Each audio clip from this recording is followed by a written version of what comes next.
New developments tonight in the investigation into a Gwinnett County police officer who struck two teenagers, critically injuring one of them.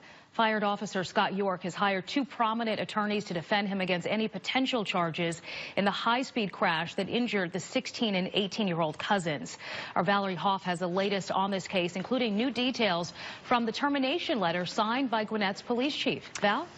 Attorneys say that former Officer Scott York is praying for the two young victims as he himself recovers from injuries in last Sunday's crash. There's really no words. He's just devastated. Attorneys Lawrence Zimmerman and Kyle Winchester say former rookie officer Scott York is concerned he may face criminal charges in the Singleton Road crash that injured cousins Joel Maija and Jose Carreras. 16-year-old Jose is still in critical condition. His cousin Joel is recovering at home. This isn't the last thing he'd ever want to happen. He's going to help somebody else that he ends up, potentially there's a crash and people are injured. Gwinnett police have said charges could be filed against York early next week. He was fired after responding to a pedestrian accident with his lights and siren on at a speed of close to 100 miles per hour January 29th.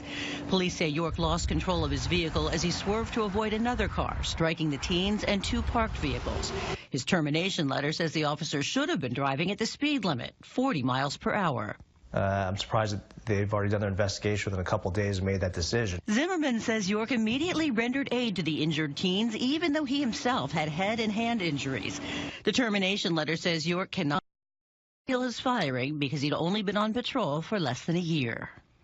Now, we also obtained York's file from the State Peace Officer Training and Standards Council. He did not face any disciplinary action in his very short career as an officer, but is now under investigation for last week's accident. Back to you. All right, Val, thank you.